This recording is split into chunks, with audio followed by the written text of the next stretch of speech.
Hey everybody, so we're still talking about World War II. What we're going to talk about today is how America became involved in World War II. Alright, so let's see here. First thing you got to know is there ends up being there's the Allies and there's the Tripartite Pact, all right, which is the Axis powers, as they become called. So it's the Allies versus the Axis. So the Allies, all right, are anyone who fought against the Axis powers. 26 nations were in the Allies. Basically, any nation that you've ever heard of is against Hitler, Mussolini, and Japan. All right. So if it's red here, all right, that is the Axis powers. If it's not red, they fought against the Axis powers. A lot of these, you're like, only 26 countries? A lot of the countries had already been taken over. Now, if you're like, wait a minute, it's USSR, Soviet Union, Russia, right now, interchangeably, we can use those terms.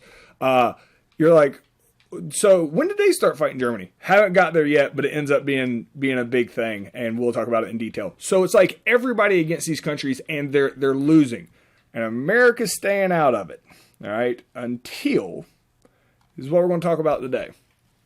So Japan. All right, let me see where. So this guy's name is Hideki Tojo. All right, let me get you a map here. All right. And I got my handy dandy little marker. Let me put myself somewhere out of the way for this here story. All right. So, Japan is right here. All right. That is the country of Japan. Japan is about the size of North Carolina, South Carolina, and Virginia. That's how big Japan is. But they have a massive population. Their population is about the size of about a third of the size of America. Big population. But you can see it's an island nation. So America's been pretty shady with Japan for a good bit of time. So Japan doesn't necessarily hate America. They don't dislike America, but they've stopped trying to be our friends. We've treated them bad enough after World War I, after some other issues there. So they're like, fine, we don't need to be your friends. So Japan's kind of moved on. They've become this massive industrial superpower, this massive navy. They're the largest navy on Earth. All right. Now, you can't really tell on this map, but Asia is huge. All right. So all this over here is Asia as well. Asia is absolutely huge. It has 60% of the world's population. 60% of the people that live on Earth, to present day as well, are Asian. All right. Japan's goal is they want to take over Asia. Japan's been kind of beat up on for a long time by China, which is just labeled here as Asia, but it's China. So China has been the big bully kind of to Japan. They've had a lot of tension. Japan and China, not friends. Not friends. Very different race of people, too. In America, we don't see a lot of Asian people, especially on the East Coast. So we're like, oh, they look the same. Every country has a very unique racial makeup. Anywho, different languages, different cultures, everything. Japan and China, not the same. And they don't historically like each other. So, Japan's got this massive navy. Japan, in order to have this massive navy, if you notice this island, they don't have a lot of natural resources on their island. And they need a lot of coal and oil. These are the two main things that they need. So, Japan has been buying coal from China, which on this map is listed as Asia there. Well, China doesn't like how massive that Japan's navy has gotten, so China decides to be a jerk, and they just jack up the price of coal just for Japan. Everybody else gets coal at cheap prices, but Japan jack up the price. Japan responds to this, all right, by invading and taking over China. So Japan now owns China. All this is World War II. So this is 1940-ish. Japan takes over China. So here's the problem. Japan owns China. We, America, right, way over here, it says North America. This is us here, all right? All right, that's us. We trade very heavily with China. Well, now we have to deal with Japan because Japan owns China. So we're like, we go over to Japan and we're like, hey, Japan, we need you to give China back. Like, now, please. Japan normally is cool when we go try to talk to them, but this time they're like, nah, we've been through this enough times, America. You only come over here when you want something, so nah. Like, we don't really have beef with you, but we ain't giving China back. If you want to trade with China, you're going to go through us. So China now gets coal for free from China, and anything China sells, Japan makes money off of. Very imperialistic of them. So the country Japan owns China.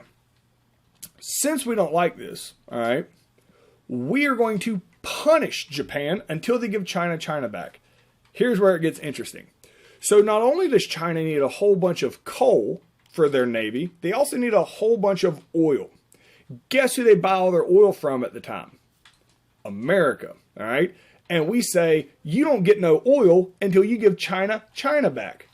Here's what's interesting about that. Look back at this map. So you got Japan right here, all right? And you got America over here.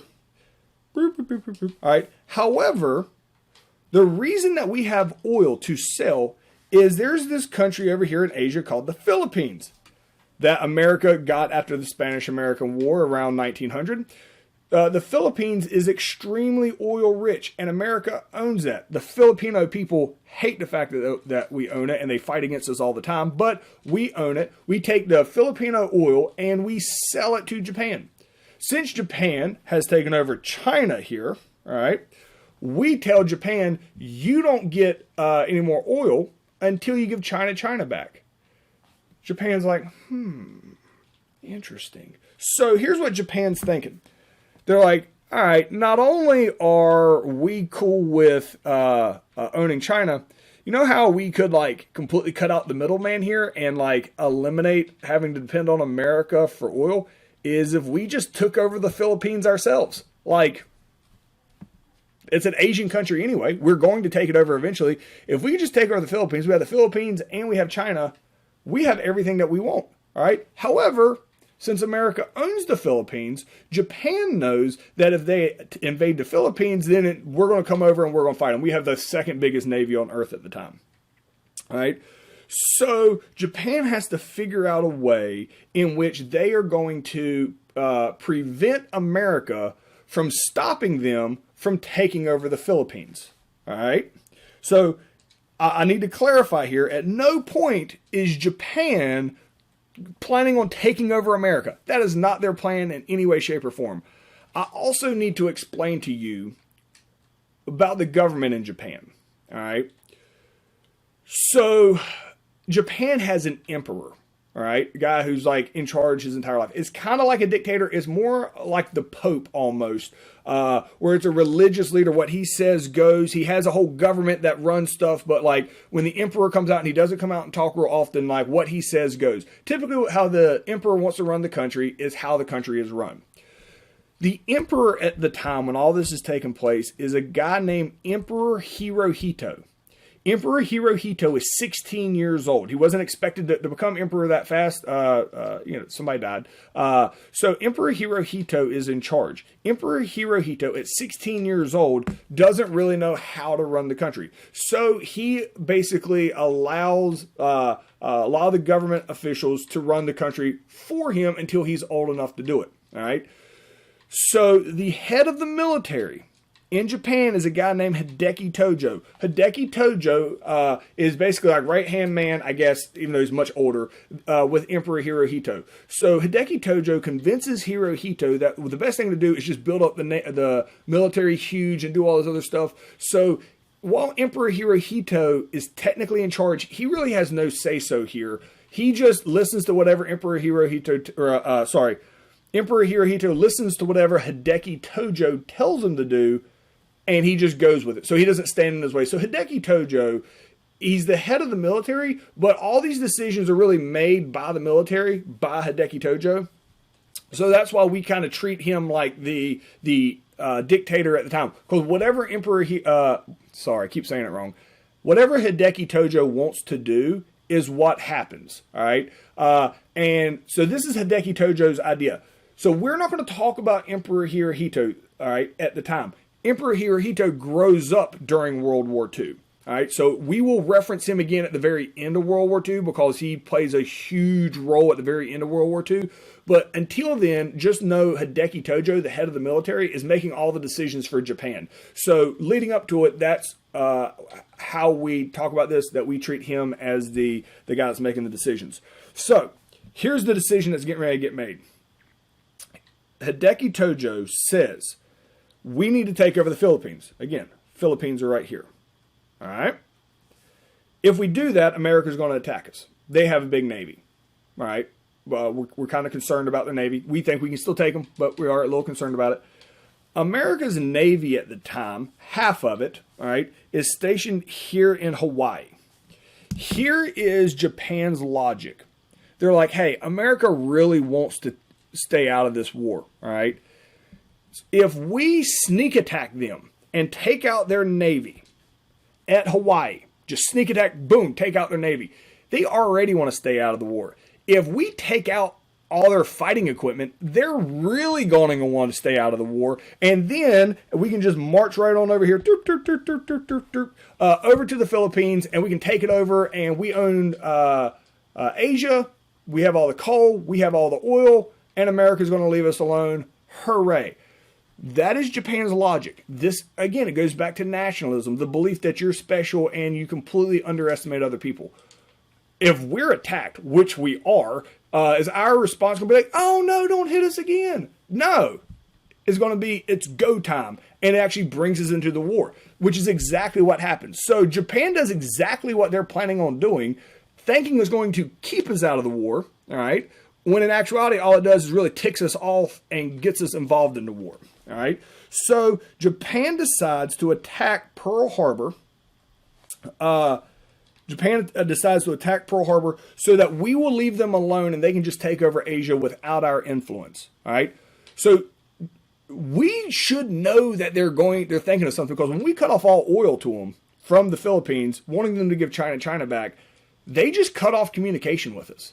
They can't survive real long without oil. So when they cut off communication, we're just like, okay, like, which we shouldn't have been. Like, if they cut off communication, they're coming up with a plan. And we just, looking back on it, there's no reason we shouldn't have known they were going to attack us at Pearl Harbor. We absolutely should have. And there's a lot of questions now. Did we know they're actually going to do that? But there's also, if you look at our history with Japan, we've underestimated them from the beginning. Until after Pearl Harbor, we take them seriously. Prior to that, we've underestimated them. So we just probably didn't put any thought process to it. Like, oh, they're just not going to have oil. That's fine. Like, so we should have realized that they had to get oil somewhere, and the only place to get it is the Philippines. We should have put two and two together. I'm sure smart people did. There were people that did who tried to claim this was going to happen. Everybody's like, Japan, what are they going to do? It's not a little country. So we've completely discounted them at this point. Got a video. Let me move myself before I start it. You know what? I know what video that is, and that's not a good one. It's long-winded and doesn't make any sense about Hideki Tojo. This is Hideki Tojo, not Emperor Hirohito. I would hope not. I hope he's not bald at 16. Oh, that would be awful. Be like me. At least I had a full, beautiful head of hair at 16. All right. This is another picture of Hideki Tojo. I don't know if he's really short or those medals are just really big, but maybe a combination. But this is the head of Japan's military, and he is going to be making these decisions and like the decision to attack at Pearl Harbor. All right. So Pearl Harbor. Here's what happens. So there's these newfangled inventions that are out now. And we're going to talk about them a lot here in World War II because they are extremely important. These inventions are called aircraft carriers. All right. And you're like, okay, that's new. It is new. And it's very interesting because you have to understand what they can do. I'm pretty sure they can carry aircraft, Mr. Wagstaff. You are correct. However, not all aircraft are equal. All right. So aircraft carriers are like a new invention that has come out. It takes like 8 years to make an aircraft carrier. They are enormous. They're the biggest boats that's ever been created on Earth at the time. And basically, how powerful your Navy is at this point will revolve around how many aircraft carriers that you have. All right. I believe we might be might only be 2 countries on Earth at the time. Nope, let me take that back. At the time, I believe it's England has 2 aircraft carriers. Australia has 1. We have 5, I want to say. And Japan has 12. All right. Japan's military is just absolutely bonkers at the time. So, if you lose an aircraft carrier, you're in a lot of trouble, because you can't just rebuild those. It doesn't matter how much money you throw at it; it still takes years and years and years to build. So we have 3 aircraft carriers stationed at Pearl Harbor. All right. So we have 3 aircraft carriers stationed at Pearl Harbor. If we lose these, we're in big trouble. So what happens with aircraft carriers? And I need to clarify aircraft carriers, because when we start talking about battles in the coming days, you need to understand what they can do. Aircraft carriers is just like a floating runway for airplanes. Like, okay. However, all right, it's a very small runway as far as runways go. So the only planes that can take off or land are itty bitty little tiny, like the Porsche of planes, like the Ferraris of planes, like these little small things. These little fast planes with machine guns, with maybe 1 bomb on it. That's what can take off and land on an aircraft carrier. A bomber, all right, that can hold 500, 600 bombs in it. Those need a full-on airport runway, because they need almost a mile to take off. Right? So taking a bomber off of an aircraft carrier just is not a possibility. So the only thing that takes off from an aircraft carrier are fighter jets. So Japan, being salty with us, all right, decides they're going to sneak attack us so that we stay out of the war. Completely not what is going to end up happening. But so they come across the Pacific Ocean. We've been like trying to spy on them, like where their navy is. All of a sudden, we know their navy disappears, and their navy comes floating across the Pacific. We know that they're either going to go directly to the Philippines and attack the Philippines, and it'll take them about a week to get there, or they're going to show up at Pearl Harbor in 2 weeks. We do not alert Douglas MacArthur, who was stationed at the Philippines at the time, until 9 days after the ships leave. Meaning, had they were going to attack the Philippines, they would have already been there. So there's a lot of information now that makes you realize we knew that was gone. We knew they hadn't shown up. There's only one other place they could have been going, and that's Hawaii. Why did nobody alert anybody? So Japan comes over.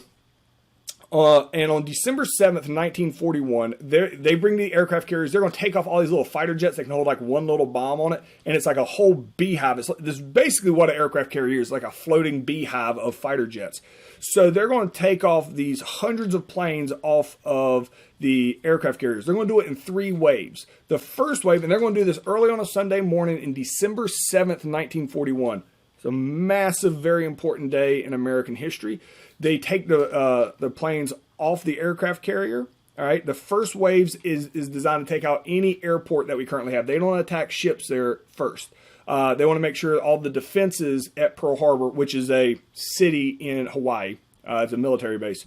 So the first wave takes off, and these little planes go through and just annihilate all the airplanes in Pearl Harbor. The second wave takes off from another aircraft carrier of the Japanese, and they come over and they attack all the ships that are on Battleship Row and just annihilate them. Now, Japan does not want to go to war with America. It seems, I know that sounds weird. They didn't want to go to war. They just wanted to sink all our ships. They didn't want to kill anybody. All right? They just wanted to sink our actual ships. So what they did is they sent a message, all right, about an hour before this attack to their ambassador in Washington, D.C. that says, we're getting ready to attack. Get your men off the ships. They wanted to give them enough time to get all their men off the ships, but not enough time to be able to defend themselves. Well, there's some confusion by the ambassador and getting the message, and the message is not received by FDR until the middle of the attack. So all these men early on a Sunday morning, all right, were just waking up on the ships when they start getting attacked, because you live on the ships. They start getting attacked as they're sitting here docked and just get annihilated. It's also important to point out, if you ever see any video clips, like the movie Pearl Harbor, which is a good movie, it's always nice and beautiful and sunny and all this other stuff. But then it's December 7th. You're like, what? It's the winter time. It's Hawaii. It's perfect weather year round, unless there's a big hurricane. And it's like 85 degrees every single day, year round, perfectly beautiful. So that's why when you see movies, it's always beautiful when they reenact this, because it was on December 7th, 1941. So they go through, they annihilate all the ships on their second pass, killing 2,403 American soldiers that were asleep, a lot of them, when this happened. It was so effective on the second wave that Japan had a third wave to take off to like finish up whatever didn't get done in the first two waves. Don't even send the third wave because, hey, everything is fantastic. So everybody docks back on the Japanese aircraft carriers. They turn around. Guess where they're headed to? Philippines. So as they're heading off to the Philippines, they have a debriefing down below. And the admiral there is like, all right, so first group, what happened? They're like, yeah, we took off, wiped out all the airplanes, everything was good. It's like, all right, second group, what happened? And they said, so we went down, we were blowing them up. So people were shooting back at us, but we were able to wipe out the ships. And they're like, shooting back at you what, from the ground? And they're like, no, they're shooting from us, shooting at us from the ships. And the admiral gets real quiet and he says, there were people on the ships? And they said, yeah, they're fully manned. And the admiral's like, oh no. He's like, this isn't good. And he was like, so you think they died? And they're like, oh yeah, absolutely. Anybody that was on those ships got killed. And he's like, oh, because that's not what they wanted. They just wanted to wipe out our ships, not kill us, because they knew it was going to take us off. And he's like, all right, well, y'all at least got the aircraft carriers, right? And all the pilots were like, aircraft carriers? And they're like, yes. The 3 aircraft carriers that are stationed at Pearl Harbor, you wiped those out, right? And they're like, there weren't no aircraft carriers there. Pure coinkydink. All right, now, is it a coinkydink? Since maybe we knew what was happening, these 3 aircraft carriers that we had there that are irreplaceable were given top secret orders about 3 days after the Japanese Navy had disappeared to go out separate in the middle of the Pacific Ocean and just sit there silently until told to come back. They're so valuable, they never leave without the rest of the Navy. Only time this has ever happened, they're told to go sit, almost like you're asking them to go hide in the middle of the ocean. All right? So once the admiral realizes that all these Americans have been killed, and it almost looks like they're hiding, that America was hiding the aircraft carriers from them, he makes a famous statement. He says, oh no.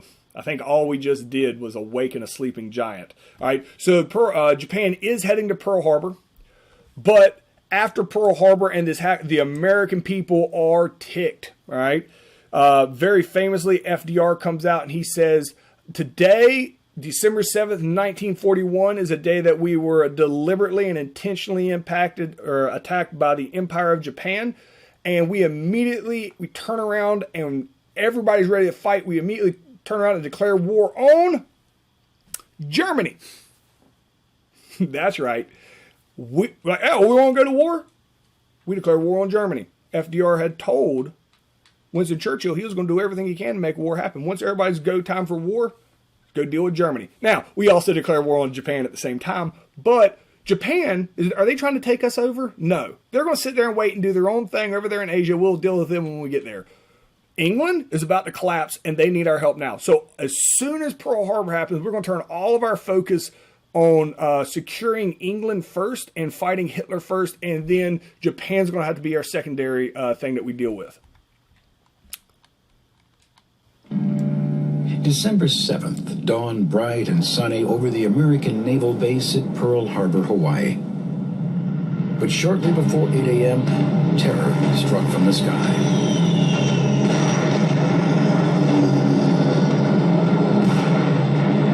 Launching a surprise attack, over 300 Japanese warplanes bombed and torpedoed the base at Pearl Harbor. 200 aircraft were destroyed and 20 ships sunk or damaged.